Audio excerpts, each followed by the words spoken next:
Ça fait 6 ans qu'on est ensemble, ça fait 3 ans qu'il dort sur le canapé. 3 ans qu'il dort sur le canapé? T'es pas sérieuse? Je te promets. Alors, il dort une fois par mois dans le lit parce que je vais râler, je vais crier, etc.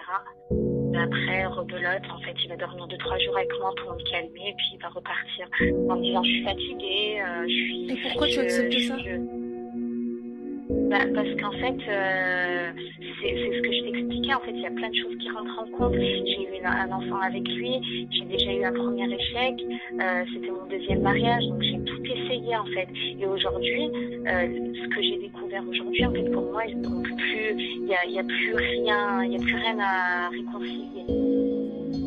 Aujourd'hui, c'est vraiment terminé, alors qu'avant, je me disais non, mais c'est pas grave. Mais tu comptais réconcilier quoi, ma chérie? Ça fait 3 piges qu'il dort sur le canapé, tu comptais réconcilier quoi? Ouais. Franchement, ma situation, elle est hyper compliquée parce que... En fait, et c'est toi qui fais des pieds et des mains pour qu'ils dorment avec toi? Ouais. Alors que tu sais tout ça?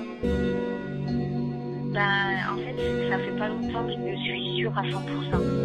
Mais tu le savais? Je le savais qu'il regardait des vidéos un peu bizarres. Mais en fait, à 100%, genre sûr qu'il voyait, il allait les voir, qu'il était passé à l'acte. Je le sais depuis peu. Mais écoute...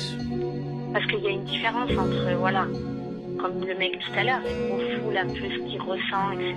Il essaie de combattre, donc c'est tout à son honneur, si tu veux. Mais quelqu'un qui est passé à l'acte, c'est terminé, en fait, ça y est, il a goûté à autre chose, ça y est. Et là, aujourd'hui, tu comptes partir quand?